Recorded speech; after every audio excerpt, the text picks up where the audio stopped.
At sino naman ang nanay ng mga batang yan? Pabulong na tanong ng matandang babae sa kapwa matandang katabi sa upuan. Palubog na ang araw, kaya karamihan sa mga residente ng 5 palapag na gusali ay nasa labas para pagmasdan ang magandang tanawin. Ang 3 matandang babae ang binansagang marites sa lugar na iyon. Tahimik at pangiti-ngiti lamang ang mga ito. Pero sa kabila ng mga ngiting iyon ay nakakubli ang paninira at masasamang komento tungkol sa mga tao. Yung mga batang yan. Yan yung anak ni Karen. 4 ang anak niya at balita ko. Lahat sila, iba-iba ng tatay. Iba na talaga ang mga bata ngayon. Di na nag-iisip kung ano ang mangyayari sa kinabukasan. Basta pasarap lang ang alam. Wika ng isang matanda. Mali yata yung balita mo. Sa pagkakaalam ko, kasaliyang si Karen. May asawa at isang anak, tapos yung 3 bata naman, kinupkup nilang mag-asawa matapos mamatay sa aksidente yung kaibigan ni Karen. Talaga ba? Totoo ba yan? Gulat at naiintrigang tanong ng isang kapitbahay. Oo, naaawa si Karen sa mga batang yan, kaya pinatira sa apartment nila. May kalakihan naman ang tinitirhan nila pero masyadong marami ang 6 na tao para tumira doon. Balita ko pa, graduating na sa high school yung panganay at nag-entrance exam na rin para sa college. Sino naman yung anak ni Karen? Yung pinakabata. Sa pagkakaalam ko, mas matanda kay Karen yung kaibigan niya. O sige na, mamaya na natin pag-usapan ng tungkol dyan. Malapit na si Karen at baka marinig pa tayo. Nang mga sandaling iyon ay malapit na si Karen sa mga tsismosang kapitbahay. Kaya naman, narinig niya ang pinag-uusapan ng mga ito. Gusto niyang sabihin sa mga matatanda na wala itong pakialam sa buhay nila. Pero naisip niyang huwag nang patulan at pag-aksayahan ng oras ang mga ito. Sa halip na magalit, nginitian niya pa ang mga kapitbahay bago magalang na binati ang mga matatanda. Bumati rin ang kanyang mga anak bago pumasok sa gusali. Ang nasa unahan ay si Erica, ang pinakamatanda at panganay na anak ng yumaong si Marina. Si Karen ang nasa likod nito na noon ay hawak ang kamay ng bunsong si Troy na mag-4 na taong gulang pa lamang. Kamukhang kamukha ito ng kanyang ama. Sa likod nila ay naroon si Sandro at Julie, ang mga nakababatang kapatid naman ni Erica. Matangkad si Karen, morena ang balat na bumagay sa kanyang itsura. Maraming kalalakihan ang nabibighani sa kanya noon, ngunit ang asawa niyang si Louie ay wala namang nakikitang espesyal sa kanya. Si Karen at si Marina ay hindi lang basta matalik na magkaibigan. Parang magkapatid na ang turing nila sa isa't isa. Parehong solong anak at sabik na magkaroon ng kapatid, kaya palaging sila ang magkasama at magkakampi sa buhay, simula noong sila ay mga bata pa. Mas matanda si Marina, kaya ito ang naging tagapagtanggol ni Karen laban sa mga nambubuli rito sa paaralan. Sinusuportahan niya rin si Karen sa mga gusto nitong gawin sa buhay. May isang pagkakataon rin na iniligtas ni Marina ang buhay ni Karen matapos itong itulak ng mga kalaro sa ilog. Hindi siya marunong lumangoy dahil wala namang nagturo sa kanya kung papaano. Palaging abala ang kanyang mga magulang sa paghahanap buhay o di kaya naman ay sa kanya-kanya nitong bisyo. 11 taong gulang pa lamang si Karen noon, kaya naman nang mahulog sa malalim na ilog ay hindi niya na alam kung ano ang gagawin. Mabuti na lamang at agad tumalon si Marina para siya ay sagipin at maiahon. Nang makagraduate si Marina sa high school, nakipagsapalaran ito sa syudad upang doon mag-aral ng kolehiyo at maghanap na rin ng trabaho upang matustusan ang pag-aaral. Dahil roon ay minsan na lamang silang mag-uusap ni Karen. Minsan, nagtatawagan sila para magkumustahan. pero hindi na katulad ng dati, lalo na't may sariling pamilya na si Marina. 4 na taon ang pagitan ng kanilang edad. Habang nag-aaral sa kolehiyo, nagkaroon ng kasintahan si Marina. Nang mabuntis ito ay hindi agad pinanagutan ni David. Ayaw niyang magpakasal dahil masyado pa raw silang bata para maging mag-asawa. Dahilan para lagi silang mag-away. Sinikap ni Karen na suportahan at palakasin ang loob ng kanyang kaibigan. Napagpasyahan ni Marina na huminto na rin sa pag-aaral. Hindi nagtagal, pinakasalan na rin siya ni David at nabiyayaan pa ng 3 malulusog na mga anak. Nang mga panahong iyon, medyo tumaba na rin si Marina pero maganda pa rin. Minahal siya ni David kahit minsan nagkakaroon sila ng mga pagtatalo kahit sa maliliit na bagay na marahil normal naman sa mag-asawa. Noong magtrabaho at manirahan sa syudad si Karen ay madalas siyang bumisita sa bahay ni Marina at David. Si David na rin ang nagreto sa kanya sa kaibigan nitong si Louie.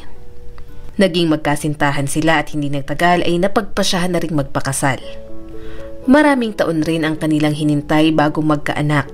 Kaya naman, nang ipinagbuntis niya si Troy ay wala silang mapagsidlan ng kasiyahan. Ilang buwan pa lamang mula nang isilang na si Troy ay doon naman naganap ang aksidente na ikinasawi ng mag-asawang si David at Marina. Mula noon, si Karen na ang nag-alaga sa mga naulila nitong anak. Sa araw na naganap ang aksidente ay nagpaalam ang mag-asawa sa kanilang mga anak na pupunta lang sa grocery para bumili ng mga pagkain na babaunin nila sa paaralan kinabukasan. Nangako silang babalik rin kaagad. Subalit, 5 minuto bago nila marating ang supermarket ay nangyari na ang malagim na trahedya. Hindi lubos maisip ng mga bata na iyon na pala ang huling araw na makakapiling nila ang kanilang mga magulang. Walang magawa si Erica at ang kanyang mga kapatid kung hindi ang humagulgul ng iyak sa harap ng puntod ni David at Marina. Awang-awa si Karen sa mga bata kaya naisip niyang kaysa dalhin ang mga ito sa bahay ampunan, siya na lamang ang tatayong magulang. Karen, hindi ka ba nag-iisip? Kapapanganak mo pa lang tapos 3 agad ang aampunin mo? Bakit hindi mo na lang ampunin yung panganay para kahit papano makatulong siya dito sa bahay? Naiinis na sabi ni Louie. Louie naman, kamamatay lang ng mga magulang nila. Mahirap para sa kanilang nangyari. Siguradong hindi nila kakayanin kung magkakawatak-watak silang magkakapatid. Kaya hanggat maaari, gusto kong magkakasama pa rin sila. At siya nga pala, di ba matalik mo rin namang kaibigan si David? Wika ni Karen. Halos buong linggo rin silang nagtatalo hanggang sinimulan ni Karen ang pag-aasikaso ng mga dokumento para legal na ampunin ang magkakapatid nang hindi nalalaman ng kanyang asawa. Dahil maayos naman ang buhay ni Karen at David kaya mabilis silang pinayagan ng korte na silang tatayong magulang ng 3 bata. Noon, nalalakihan si Karen sa apartment ni Louie dahil 3 lang silang nakatira doon. Ngunit ngayong 6 na sila ay nagbago na ang lahat. Laging galit at mainit ang ulo ni Louie kay Karen. Kaunting bagay ay irritable ito kaagad. Bakit ba kailangan nating ampunin lahat? Bakit ba hindi ka marunong makinig sa akin, Karen? Mag-asawa tayo, kaya dapat bago ka gumawa ng ganitong desisyon, maayos nating napag-usapan. Hindi ako pumayag sa gusto mo pero ginawa mo pa rin. Baliwala na bang opinyon ko sa bahay na to? Ngunit hindi naman maunawaan ni Karen ang dahilan ng kanyang asawa kung bakit napakawala nitong puso. Alam mo, Louie, hindi na natin dapat pinagtatalunan ng ganitong bagay. Alam mo naman kung anong sitwasyon nila. Parang kapatid ko na si Marina. Iniligtas niya ang buhay ko noon at kung hindi dahil sa kanya, baka wala na rin ako sa mundong ito. Ang tanging magagawa ko na lang ngayon para suklian ang kabutihan niya ay ang siguraduhing maayos at ligtas ang kanyang mga anak. Hindi ko maaatim na dalhin sila sa bahay ampunan at magkawatak-watak. Tayo ang bago nilang pamilya, Louie. Pero kung hindi mo ako susuportahan, bahala ka. Pero ako, hindi na magbabago ang isip ko. Naluluhang wika ni Karen. Nasasaktan siya dahil paulit-ulit silang nagtatalo ni Louie. Ano bang magagawa niya? Hindi niya naman pwedeng pabayaan na lang ang mga anak ni Marina. Noon pa man ay marami ng problema ang relasyon nilang mag-asawa. Kung si Marina at David ay palaging away-bate, si Karen at Louie naman tahimik lang. Madalas, hindi sila nag-uusap o nagpapansinan, lalo na kapag parehong abala sa trabaho. Kaya tuloy, minsan ang pakiramdam ni Karen ay parang hindi sila magkakilala. Wala silang interes sa ginagawa o problema ng bawat isa sa trabaho.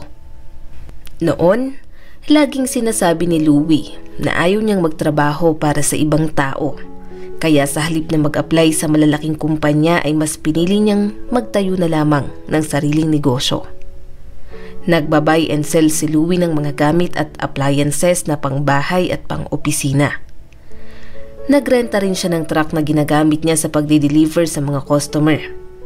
Dahil naging maganda ang takbo ng negosyo, kaya nagrenta siya ng sariling opisina at warehouse. Ang munting opisina kung saan siya madalas matulog. Nagpapaalam siya kay Karen na doon muna siya mamamalagi habang tinatapos pa ang mga meeting at delivery sa mga malalaking kliyente. Ngunit ang totoo, wala naman talaga siyang income o maraming deliveries. Napansin ni Karen na madalas ay nagwi-withdraw si Louie ng pera mula sa kanilang savings account na hindi naman dapat nitong ginagawa. Makaraan ng 3 buwan mula ng kupkupi ni Karen ang 3 bata ay nakatanggap siya ng pera mula sa abogado ng pamilya ni Marina. Ayon rito, ang perang iyon ay nakalaan talaga para sa mga bata mula sa insurance at naiwang kayamanan at ari-arian ng mag-asawa. Pero dahil minor de edad pa si Erica at ang mga kapatid nito, kaya pansamantalang si Karen muna ang makakatanggap kada buwan. Total, siya naman ang kumupkop sa mga ito.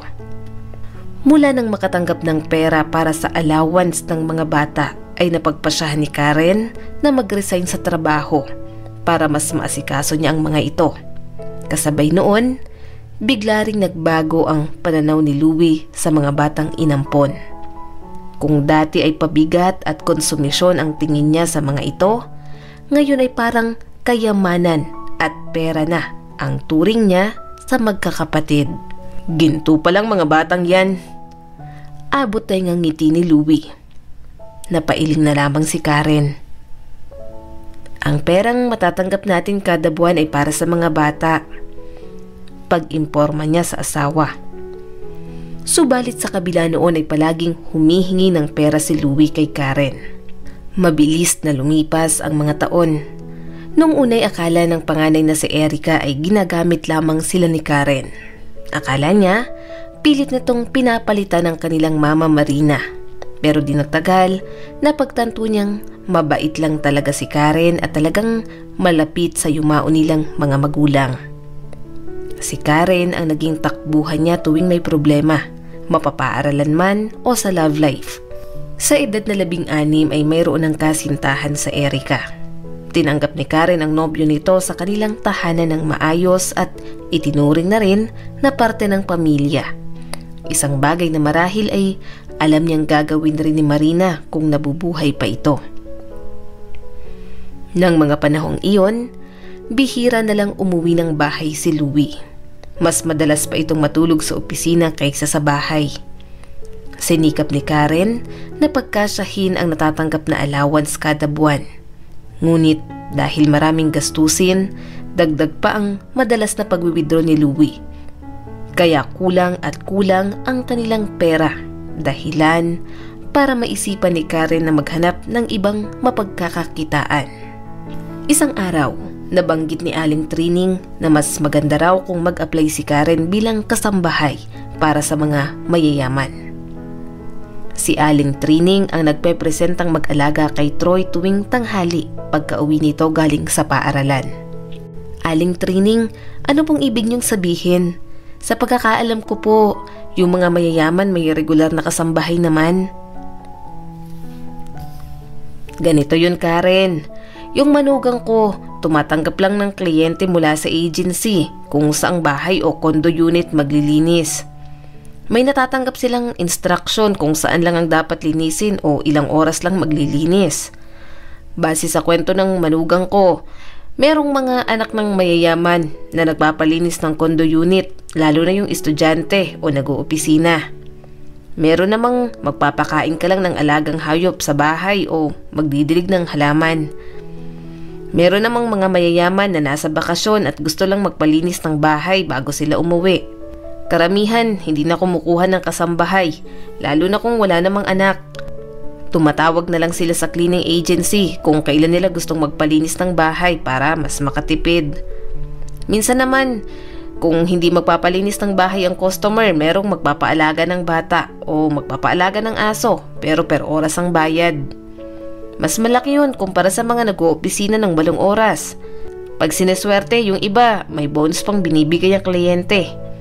Sabi ng manugang ko, 70-30 ang hatian, 70 sa empleyado at 30 naman sa agency. Yun ang nauusong trabaho ngayon, tsaka may rating system din sila. I-rate ka ng mga customer at pwede ka rin i-recommenda sa iba. Kapag pangit ang rating mo at hindi satisfied yung customer, kaunting trabaho rin ang ibibigay ng agency. Pero sa nakikita ko naman sa'yo, Karen, masipag at pulido kang magtrabaho. Nakangiting wika ni Aling Trining. Napangiti si Karen. Naisip niyang magandang ideya nga kung susubukan niyang magtrabaho ng ilang oras tuwing wala siyang ginagawa. Kailangan niya lang masiguro na hindi malalaman ni Louie na mayroon siyang ibang pinagkakakitaan dahil siguradong lalo itong hihingi ng pera sa kanya. Kung magkakaroon siya ng extra income, mabibili niya ang iba pang pangangailangan, pati na rin ang gusto ng mga bata. Matagal nang gusto ni Erica na magkaroon ng bagong cellphone dahil di keypad lamang ang ginagamit nito at basag na rin ang screen. Hindi siya makapag-reply agad sa group chat ng mga kaklase. Nang sumunod na araw ay tinungo ni Karen ang address na ibinigay ng manugang ni Aling Trining. Nang malaman ng may-ari ng agency na kanyang ina-applyan na mayroon siyang kinupkup na 3 bata ay agad siyang tinanggap sa trabaho ng walang gaanong tanong. Naibahagi ng may-ari ng agency na kinupkup niya rin ang 2 anak ng namayapa niyang kuya dahil sa cancer. Sa unang araw ni Karen, naging maayos naman ang trabaho. Malaki ang natanggap niyang bayad matapos ang 5 oras na pagtatrabaho. Kaya naman, bago siya umuwi ng bahay ay naisipan niyang bumili ng masarap na hapunan at ice cream para sa mga bata. Nasaan po si Tito Louie? Tanong ni Erica habang inaayos ang mga plato sa hapagkainan. Hindi ko alam, baka abala pa rin sa trabaho. Kibit balikat na sagot ni Karen. Sa totoo lang, matagal niya nang gustong kumprontahin ang mister dahil wala naman itong naiitulong sa pamilya. Sa halip na masolusyonan ang kanilang mga problema ay dumadagdag pa ito sa mga gastusin.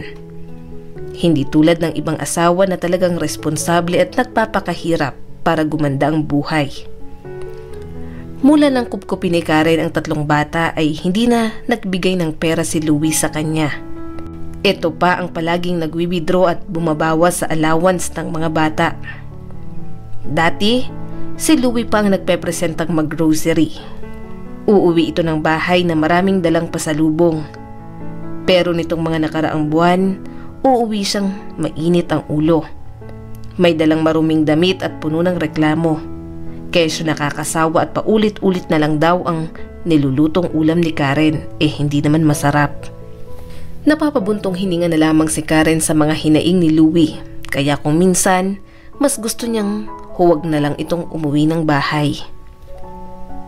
Nagpatuloy si Karen sa pagtatrabaho ng hindi nalalaman ng kanyang asawa. Makalipas ang 1 buwan ay nakaipon siya ng sapat na pera para maibili si Erica ng magandang cellphone. Second hand iyon pero maganda ang camera at mas magagamit niya ng maayos. Binilhan niya rin ang anak na si Troy ng bagong damit at sapatos. Isang umaga, paghatid niya sa mga bata sa paaralan ay nakatanggap siya ng tawag mula sa agency kalakip ang address ng customer. Makalipas ang kalahating oras, nakatayo na si Karen sa tapat ng napakagandang mansyon. Ikaw ba yung pinadala ng cleaning agency? Bungad na tanong ng magandang babae na halatang mas bata sa kanya. Opo, ako nga, maikling sagot ni Karen. Parang natulala siya sa ganda ng babae. Napakaganda at kinis ng kutis nito. Sumagi rin sa isip ni Karen na siguro kung may pera lang siya para makapagpaganda at makabili ng mamahaling damit ay baka maging kasing ganda siya ng babaeng nakatira sa mansyon. Pagpasok sa loob, namangha si Karen sa ganda ng disenyo ng bahay. Halatang pinag-isipan talaga.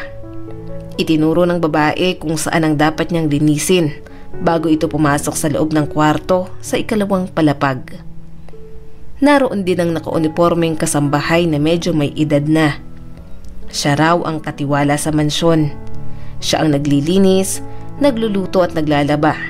Pero dahil sa laki ng bahay ay hindi niya naman kayang linisin ang lahat.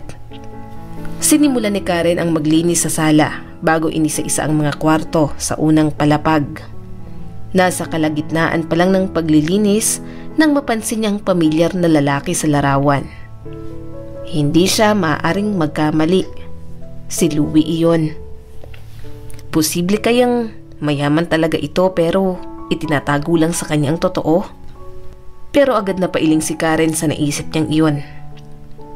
Imposible ang iniisip niya. Hindi yun magagawa ni Louie. Baka hindi si Louie ang nasa larawan. Baka kakambal niya ito o baka nagkataon na kamukha lang talaga.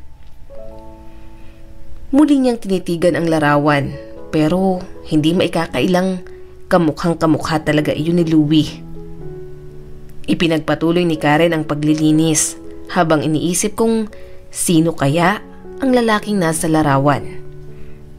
Kung kakambal o kamag-anak ni Louie ang lalaking iyon, ibig sabihin kamag-anak nila ang may-ari ng mansyon. Patuloy si Karen sa paglilinis ng banyo. Makaraan ng halos 3 oras ay nilapitan siya ng matandang katiwala. Tama na yan. Magaling kang maglinis at talagang pulido. Mula ngayon, ikaw na lang palagi ang ire-request ko. Okay lang ba yon? Opo, okay na okay po. Nakangiting tugon ni Karen. Iniwan ni Karen ang kanyang cellphone number sa katiwala.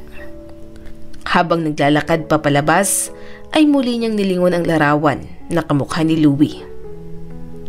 Manang, matanong ko lang po, sino po yung lalaki sa picture? Napatikom ang bibig ng matanda bago nagsalita. Nakasaad sa kontrata natin na hindi dapat pag-usapan ng impormasyon ng kliyente. Pero sige, kung gusto mo talagang malaman, siya ang bagong boyfriend ni Brenda. Sa tingin ko, isa siyang manloloko at mukhang pera dahil gusto niya agad pakasalan si Brenda. Maging si Sir Victor, yung tatay ni Brenda, tutol din sa relasyon nila. Ayaw ko rin sa lalaking yan, napakabastos at walang respeto. Pero ano bang magagawa namin? Mahal siya ni Brenda at masaya siya sa kanilang relasyon. Sinubukan ni Sir Victor na imulat ang mga mata ni Brenda pero nag-away lang sila. Ganon po ba? Sige po, salamat. Alis na po ako. Wika ni Karen bago tuluyang magpaalam sa katiwala. Pag-uwi ni Karen ng bahay ay naabutan niya si Louie. Abala ito sa pag-aayos ng buhok sa harap ng salamin. Mayroon akong business meeting ngayon. Baka late na rin akong makauwi. Wika ni Louie. Sa halip na magsalita ay naupo muna si Karen sa kama. Iniisip kung kailan pa nagsimulang magbago ang ugali ni Louie at ang madalas nitong hindi pag-uwi ng bahay. Anong pagmimitingan niyo ngayon? Tanong ni Karen sa asawa. Yung tungkol sa mga bagong design ng furniture, may nakita kong supplier na willing magbenta sa akin ng mababang halaga. Basta maaabot ko lang yung kota. Mas malaki ang kikitain ko kapag naglabas ako ng mas malaking puhunan. Nakangising wika pa nito. Karen, baka naman pwede mo akong bigyan ng pambili ng bouquet. Magkapatid na babae at lalaki ang kamiting ko at gusto ko sanang magpa-impress.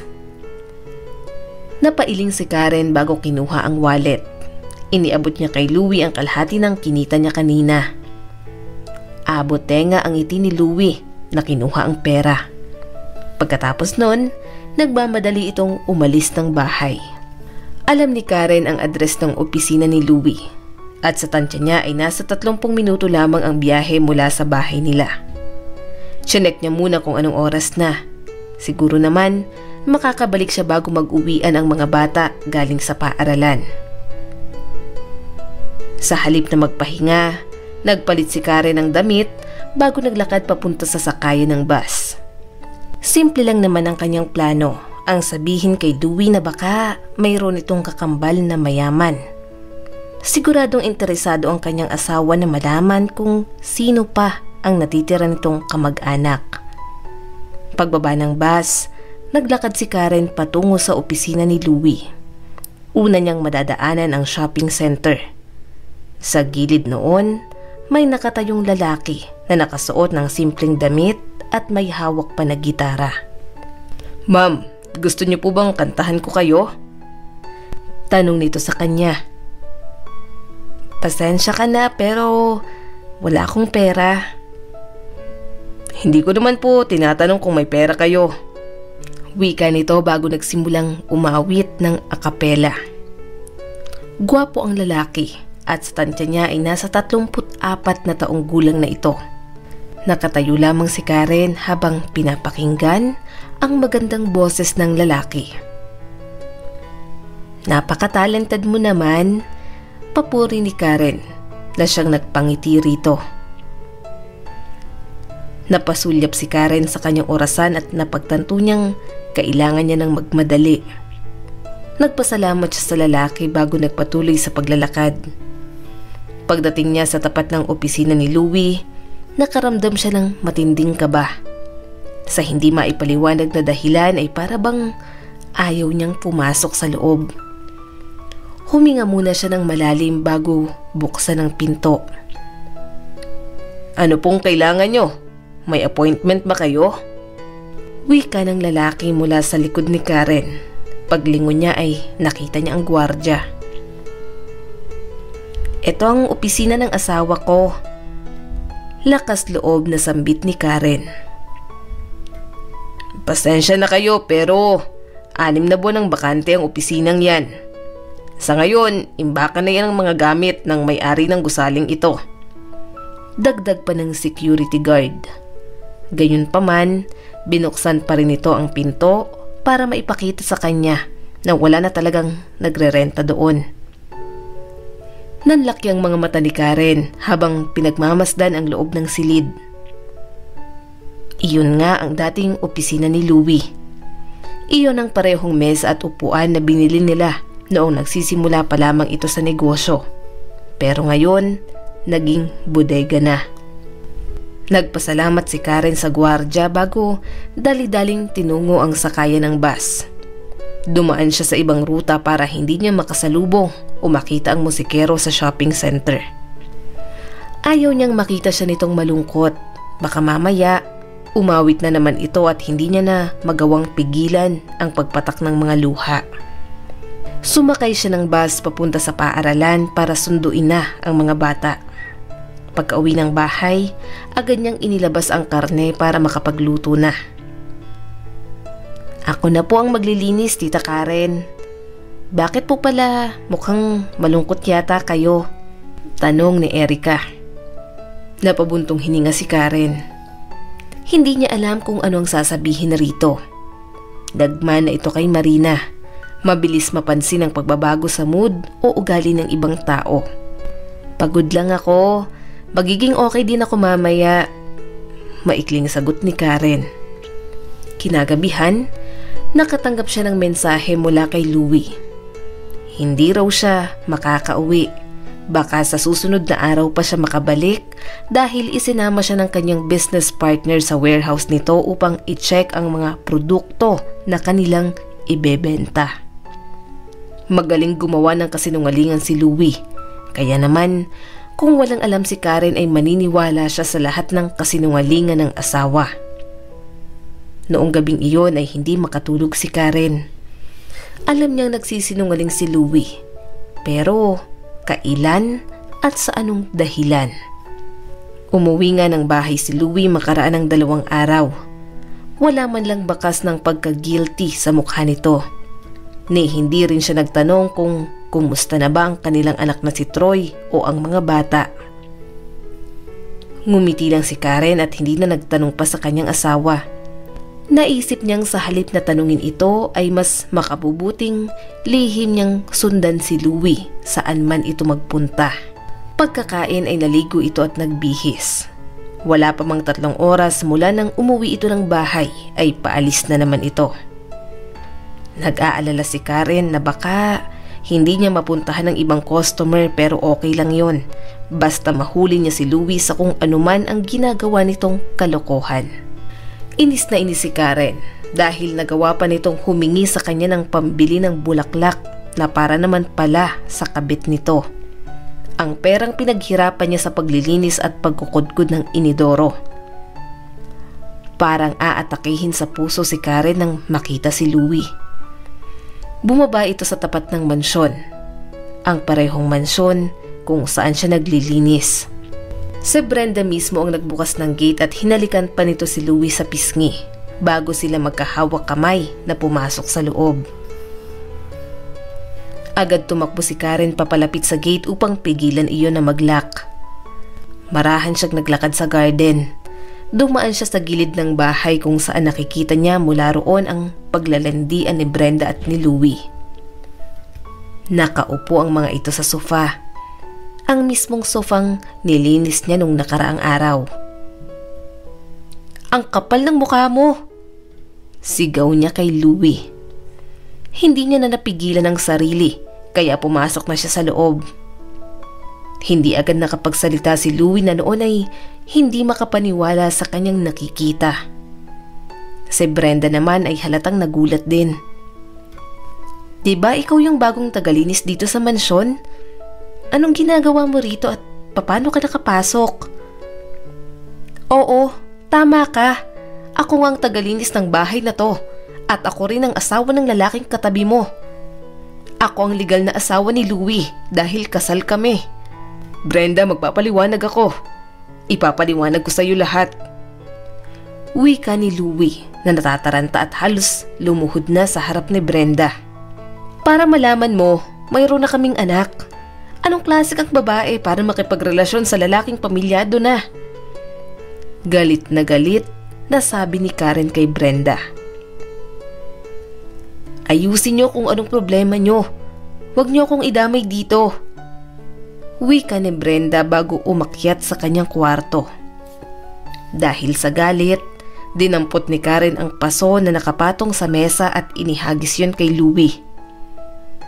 Nakaiwas man ito na tamaan ng paso ay hindi naman siya nakaligtas sa malakas na sampal ni Karen na dumapo sa kaliwa niyang pisngi.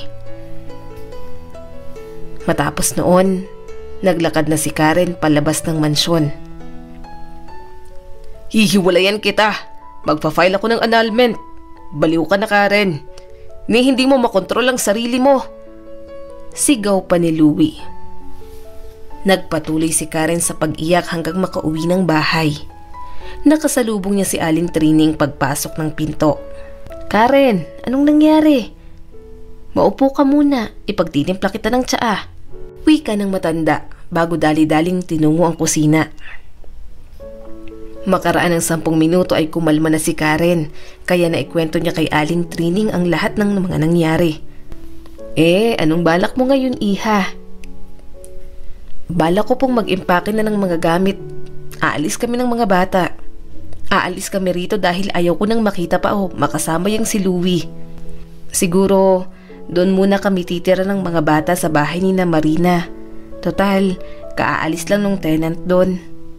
Alam kong magiging mahirap para sa mga bata na tumira doon dahil sa hindi magandang alaalang nangyari sa kanila ng mga magulang nila. Pero ano bang magagawa ko? Ayaw ko nang makita pa si Louie." Nang sumunod na araw ay sinikap ni Karen na ayusin ang bahay ng yumaong si Marina sa pamamagitan ng paglagay ng bagong kulay ng pintura, pagtanggal ng ilang mga gamit na hindi na mapapakinabangan pa. Doon na rin siya natulog habang ang mga bata naman ipinakisuyo niya na tumuloy muna sa bahay ni Aling Trining. Makalipas ang 3 araw, sinundo niya na ang mga bata. Nakaimpake ng mga gamit natin, pwede na tayong lumipat. Wika ni Karen sa mga ito. Sa totoo lang, kakaunti na ang natitira niyang pera. Kahit marami siyang inaasikaso nitong mga nakaraang araw ay sinikap niya pa rin tumanggap ng mga customer para kahit papaano mayroon siyang income. Pagkalipat na pagkalipat sa bagong tirahan ay agad tumawag ng ambulansya si Erica. Bigla na lang namutla at nawala ng malay si Karen. Nang magising sa ospital ay gusto niya na sanang umuwi kaagad, pero ayon sa mga doktor, mas mabuti kung hintayin niya na ang medical result. Nang lumabas ang ultrasound ay nagulat si Karen sa sinabi ng doktor. Ayon dito sa resulta, nagdadalang tao ka. Wala man akong nakikitang problema sa pagbubuntis mo, pero mas makabubuti siguro na mas maging maingat ka pa rin para sa kaligtasan ninyong mag-ina. Siguro kaya ka nawala ng malay ay dahil sa sobrang pagod. Hindi makapaniwala si Karen sa sinabi ng doktor. Mayroon na siyang 4 na anak na binubuhay, tapos ang asawa niya ay nambababae pa. Ngayong madadagdagan pa ng isa, ano na lang ang gagawin niya? Dok, pwede po bang umuwi na ako? Gusto ko pong makapagpahinga at makapag-isip-isip muna. Oo naman, walang problema. Reresetahan kita ng gamot at ilang vitamins na dapat mong inumin. Sa isip-isip ni Karen ay hindi niya na kaya pang buhayin ang isang bata. Wala siyang pera, walang asawa at mawawalan na rin ng trabaho kapag nalaman ng kanyang agency na siya ay buntis.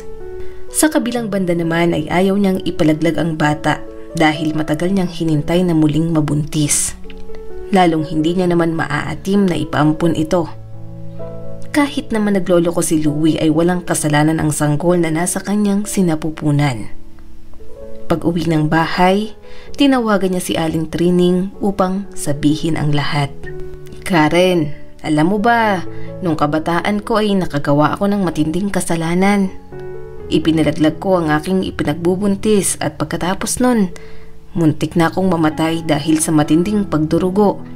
Kaya matagal akong na-confine sa ospital. Hanggang ngayon patuloy pa rin akong nagpapagamot sa mga doktor para hindi ako magkaroon ng kung ano-anong sakit. Pinagsisisihan ko yun. Pero ikaw, anong balak mong gawin? Aling Trining, salamat.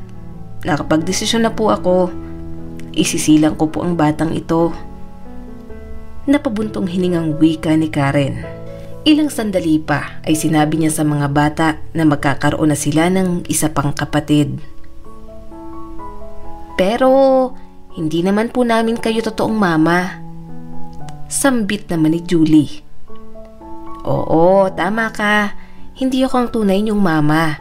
Pero mahal na mahal ko kayo na parang sarili kong mga anak. Pantay-pantay kayo sa puso ko. Para sa akin, lahat kayo ay aking mga anak. Sana po, lalaki ang anak niyo para may kalaro kami ni Troy. Nakangiting wika naman ni Sandro. Mula nung araw na iyon ay tumulong na rin si Erica sa mga gawaing bahay. Siya na ang nagpresentang magbuhat ng mga mabibigat. Sinalo niya ang mga gawain na mahirap para kay Karen, lalo na't unti-unti nang lumalaki ang tiyan nito. Sa kabila noon, lihim pa rin nagtatrabaho si Karen bilang tagalinis ng mga malalaking bahay. Gusto niyang kumita ng pera hanggat hindi pa siya nakakapanganak para naman makaipon kahit papaano. Gusto niya ring makabili ng mga gamit ng baby. Tumanggi rin si Louie na magbigay ng sustento para sa anak nilang si Troy. Louie, alam kong hindi mo responsibilidad na buhayin kami ng mga bata. Lalo na ang mga anak ng naulilang sina Marina at David. Pero anak natin si Troy. Tapos ngayon buntis pa ako. Kailangan namin ng perang panggastos lalo na sa panganganak ko. Ano na namang kalokohan yan, Karen? Ngayon ka pa nabuntis. Ano to? Ginagawa mo na lang para perahan ako? Hindi ko pananagutan ng batang yan. Naiintindihan mo ba? Tsaka wag na wag ka nang tatawag pa sa akin. Singhal ni Louie bago ibinaba ang tawag. Ang totoo ay natatakot ito na sirain ni Karen ang relasyon nila ni Brenda. Malaking kawalan iyon kapag nagkataon, lalo na't matagal niya nang tina-target ang kumpanya at kayamanan ng tatay nito. Pinagsisisihan ni Karen na sinabi niya kay Louie ang tungkol sa kanyang pagbubuntis. Wala naman siyang choice dahil kailangan niya ng pera. Ngayong alam niyang wala talaga siyang mapapala rito ay lalo niya nang sinipagan ang pagtatrabaho. Minsan, 2 o 3 beses siyang tumatanggap ng kliyente sa loob ng isang araw. Isang umaga, nagising si Karen dahil sa sama ng pakiramdam. Kumain siya at uminom ng gamot sa pag-aakalang dala lamang iyon ng pagod dahil sa tuloy-tuloy niyang pagtatrabaho. Bandang 12:00 ng tanghali, habang nasa paaralan ang mga bata ay nakaranas si Karen ng matinding pagdurugo. Tumawag siya ng ambulansya bago pa tuluyang mawalan ng malay. Nang magising siya sa ospital ay doon ipinagtapat ng doktor ang malungkot na balita. Ligtas ng buhay mo, Karen. May posibilidad pang mabuntis ka ulit pero sa pagkakataong ito, hindi mo na makakapiling ang iyong anak. Ginawa namin ang lahat pero hindi namin siya nailigtas. Wika ng doktor. Parang paulit-ulit na sinaksak si Karen nang malaman na wala na ang sanggol sa kanyang sinapupunan. Pakiramdam niya ay siya mismo ang pumatay sa kanyang anak. Karen, dahil sa sobrang pagod at stress kaya nagkaroon ka ng internal bleeding. Mabuti na lamang at nakatawag ka pa ng ambulansya dahil kung hindi, baka pati ikaw ay wala na rin. Dugtong pa ng doktor. Napatulala na lamang si Karen habang patuloy sa pagpatak ang mga luha. Para bang isang bangungot iyon na hindi niya magawang gumising kahit anong gawin niya. Kinagabihan, bumisita si Karen, dala ang ilang piraso ng prutas, pagkain at pamalit na damit ni Karen. Halata ang lungkot sa mukha nito. Huwag po kayong mag-alala. Sinabi ko na sa kanila na hindi na po muna kayo magkakababy. Kaya wala na kayong dapat sabihin pa sa mga kapatid ko o kanino man. Salamat, Erica. Wika ni Karen bago ikinuwento ang tungkol sa panluloko ni Louie, maging ang pagtanggi nito na magbigay ng sustento. Walang hiya talagang lalaking yon. Siya na nga may kasalanan ng lahat ng to. Nagawa niya pang tumanggi sa responsibilidad. Napakuyom ang palad na wika ng dalaga. Erica, salamat sa pag-alala mo. Mabuti na lang at nandito ka. Ikaw ang nagpapalakas ng loob ko ngayon. Tita Karen, lakasan niyo po talaga ang loob niyo. Hindi niyo deserve ang lalaking yon. Napaka makasarili niya talaga.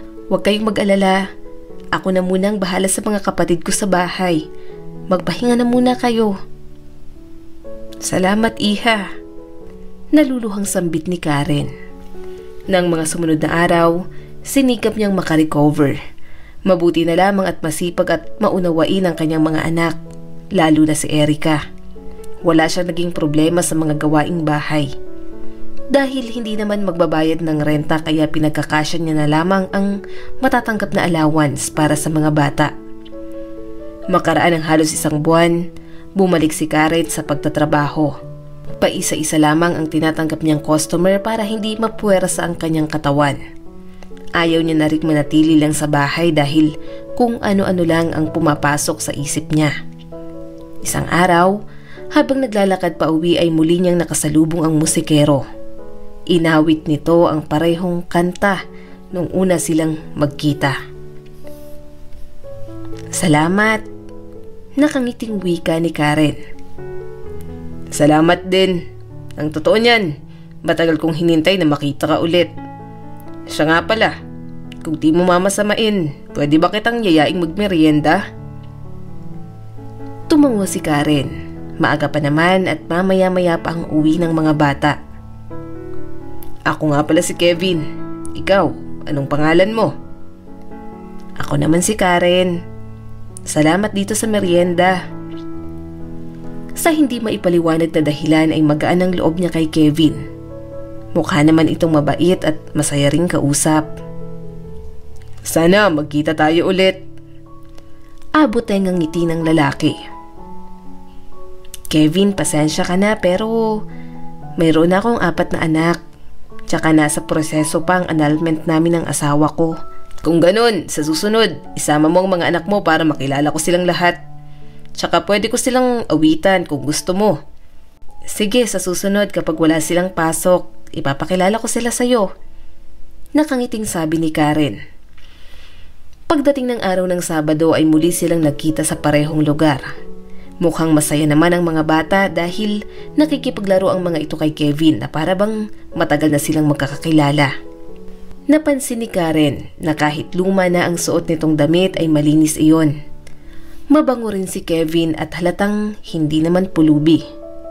Ang isa pang nakakaintriga ay bago at makapal ang wallet nito.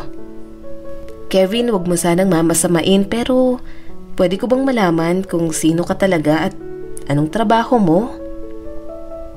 Isa akong undercover agent. Pabirong wika nito bago iniba ang usapan. Mula noong araw na iyon, napadalas ang kanilang pagkikita. Kung dati 1 beses lang sa 1 linggo, naging 2 hanggang 3 beses na. May mga pagkakataon rin na bumibisita si Kevin sa bahay ng mag-iina upang magdala ng pagkain at makipaglaro sa mga bata.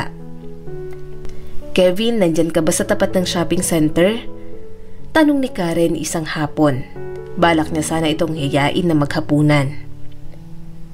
Pasensya ka na Karen, may inaasikaso lang ako. Maikling wika nito bago ibinaba ang tawag. Nagtataka man, hindi na nagtanong si Karen. Makaraan ng ilang oras, nakarinig siya ng sunod-sunod na katok. Pagbukas niya ng pinto ay nanlaki ang kanyang mga mata nang makita si Kevin. Dala nito ang isang bouquet ng red roses. May dala rin itong cake at regalo. Kevin, akala ko ba meron kang inaasikaso? Meron nga. Busy ako sa pagpili ng regalo para sa'yo. Karen, gusto kitang maging girlfriend. Alam kong hindi na tayo bumabata. Wala naman akong asawa kaya wala ring magagalit kung maging tayo. At yung tungkol naman sa asawa mo, handa akong maghintay hanggang tuluyan kayong magkahiwalay. Kevin, hindi ko alam kung handa na ba talaga akong pumasok sa isang relasyon pero salamat dahil nandyan ka. Kahit papano, may katuwang ako sa pagpapalaki sa mga bata. Nakikita ko naman na magkasundo kayo at sana hindi yun magbago. Nakangiting wika ni Karen bago nila niyakap ang isa't isa. Karen, may gusto rin sana akong ipagtapat sa'yo. Ang totoo niyan, ako ang nagmamay-ari ng shopping center kung saan ako tumutugtog. Nung nakita kita, yun ang unang beses akong pumunta doon. Nagpanggap lang akong musikero para mapansin mo. Ha? Anong ibig mong sabihin sa iyong shopping center? Pero bakit gano'n ang suot mong damit? Ang totoo niyan, maraming babae ang nagkakagusto sa akin ng dahil lamang sa pera ko. Sa edad kong to, sawa na akong maloko ng mga babae. Gusto ko nang magkapamilya at lumagay sa tahimik pero hindi ko naman alam kung paano mahanap ang babaeng tunay na magmamahal sa akin. Nang makita kita, parang na love at first sight yata ako. Oo, mas matanda ako ng 3 taon pero wala yung kaso sa akin. Sabik na rin naman akong magkaanak. Lalo akong humanga sa'yo nang malaman kong inampon mo lang pala si Erica at ang mga kapatid niya. Napakabuti ng puso mo, Karen. Alam kong hindi ka mukhang pera at lalong hindi ka manggagamit. Minahal mo ako kahit walang-wala ako kaya marapat lamang na ibigay ko sa'yo ang lahat ng bagay na deserve mo naman. Kevin, salamat. Naluluhang sambit ni Karen. Napagkasunduan nilang huwag nang magtrabaho si Karen para mas matutukan nito ang mga bata. Sinasama rin siya ni Kevin sa kumpanya nito upang turuan kung papaano iyon i-manage. Isang umaga, pagpasok ni Karen sa opisina ay nagulat siya nang makita si Brenda, ang babaeng pakakasalan ni Louie. Brenda, siya nga pala yung kinikwento ko sa'yo. Si Karen, ang girlfriend ko. Halatang nagulat si Brenda nang makita ang pamilyar na itsura. Kevin, sandali lang. Magkakilala kayo ni Brenda? Oo, magkapatid kami sa ama. Bakit? Magkakilala na ba kayo? Siya yung ipinalit sa akin ni Louie. Napayo kong wika ni Karen. Elementary pa lang ako nang mamatay si mama dahil sa cancer at nung nag-asawa ulit si papa, yung mama ni Brenda ang pinakasalan niya. Hindi kami masyadong malapit sa isa't isa dahil malaki ang agwat ng aming edad. Isa pa ay nag-aral ako sa ibang bansa. Hindi ko alam ang tungkol kay Louie dahil ngayon lang ulit kami nag-usap ni Brenda. Tsaka madalas kung mag-usap man kami tungkol sa negosyo. At heto, may dala rin siyang invitation para sa kasal nila. Paliwanag pa ni Kevin. Brenda, hindi ko alam na pamilyadong tao na pala yung lalaking pakakasalan mo. Kuya, ang totoo niyan, ang kwento sa akin ni Louie, siya ang biktima. Niloko at pinagtataksilan daw siya ng kanyang asawa. Inampun niya raw ang mga batang hindi naman talaga sa kanya. Kung ano-anong masasamang bagay ang sinabi niya tungkol kay Karen at naniwala naman ako. I'm sorry Karen, pasensya ka na. Akala ko iniligtas ko si Louie mula sa abusado at mapang-aping misis pero mali yata ang akala ko. Brenda, pasensya ka na rin kung nag-iskandalo ka sa bahay mo noon. Marahil ay nadala lang ako ng galit. Huwag mo sanang mamasamain ang sasabihin ko pero sa tingin ko, pera lang ang habol sa'yo ni Louie.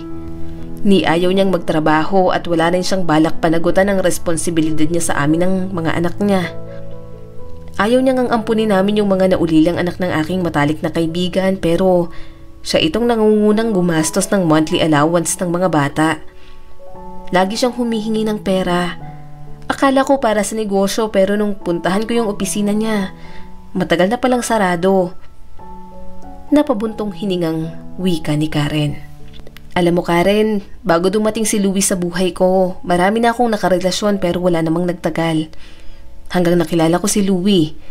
Minahal niya ako at binigyan ng oras.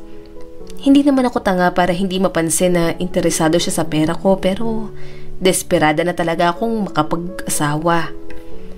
Kaya binaliwala ko yun. Isa pa, wala rin naman siyang makukuha sa akin na kahit pa maikasal kami. Kay kuya nakapangalan ng lahat ng negosyo. Mayroon man akong share sa kumpanya pero hindi ko naman yun makukuha agad-agad. Kailangan ko pa rin magtrabaho o magtayo man ng sarili kong negosyo. Alam kong kasal pa kayo pero nawalan ako ng pakialam. Ang sabi ni Louie, hindi naman na rin daw kayo nagsasama na parang mag-asawa. Napailing naman si Karen. Nung mga panahong nag-iskandalo ako sa bahay mo, buntis na pala ako noon. Wala naman akong ibang nakarelasyon kaya siya ang ama ng sanggol sa aking sinapupunan, Brenda. I'm sorry Karen, hindi ko alam. Nag-aasikaso na kami ni Louie para sa kasal at nangako siya sa akin na hindi na raw kayo nagsasama. Nakikitulog nga raw siya sa bahay ng kaibigan niya eh. Brenda, Karen, mabuti na lang at nagkaroon ng linaw ang lahat bago pa maikasal si Brenda kay Louie. Wika ni Kevin sa dalawang babae. Nung araw ding iyon, nakipaghiwalay si Brenda kay Louie. Kahit anong pakiusap nito na makipagbalikan ay wala nang pakialam pa si Brenda. Hindi nagtagal, nakatanggap ng tawag si Karen mula sa dating asawa. Karen, kumusta ka na? Kumusta kayo ng mga bata? Kung pwede sana, patawarin mo na ako. Pwede naman tayong magsama ulit para sa mga anak natin. Hahayaan mo ba silang lumaki na walang tatay? Kung gusto mo, magpakasal tayo ulit. Pangako, magpapakatino na ako. Tanggapin mo lang ako, Karen. Gagawin ko ang lahat para mapatunayan ang sarili ko sa'yo. Louie, ngayong na-finalize ng annulment natin, gusto kong magpasalamat sa'yo dahil sa wakas na wala ka na sa buhay namin. At para malaman mo, may kikilalaning tatay ang mga anak ko. Kaya kung pwede lang, huwag ka na ulit tumawag sa akin. Wika ni Karen bago ibinaba ang tawag. Dahil nakaayos na ang lahat para sana sa kasal ni Brenda at Louie, si Kevin at Karen na lamang ang nagpakasal. Nang sa gayon, hindi naman masayang ang perang nagastos. Mula noon, naging matalik na magkaibigan din si Karen at si Brenda. Naging kasundo rin nito ang mga bata. Makalipas ang 2 taon mula nang maikasal si Kevin at Karen ay nabiyayaan sila ng anak na lalaki. Natuwa ang lahat maliban kay Louie. Nang mga panahong iyon, naibenta na ni Louie ang apartment para mabayaran ang mga pagkakautang. Napagpasyahan niyang lumipat sa ibang lugar upang makapagsimula ng bagong buhay. Pero hindi pa rin siya dinadapuan ng swerte. Nang mabalitaan niya rin ang tungkol sa kasal ni Karen ay inggit at panghihinayang ang naramdaman nito. Siya sana iyon. Siya sana ang nakikinabang sa kayamanan ng pamilya ni Brenda kung hindi lamang nabuking ang mga kasinungalingan niya dito. Napagtanto niya rin na siguro iyon ang karma niya dahil sa lahat ng panluloko at kasinungalingan niya kay Karen noon. Talagang walang magandang resulta ang mga bagay kapag masama ang hangarin. Gusto niya mang magsisi at ibalik ang dati ay hindi na iyon mangyayari dahil huli na ang lahat. Maraming salamat sa patuloy na panonood sa aking munting channel. Kung nagustuhan mo ang videong ito ay huwag mong kalimutang mag-like and subscribe at pakipindot mo na rin ang notification bell para updated ka sa mga susunod nating video.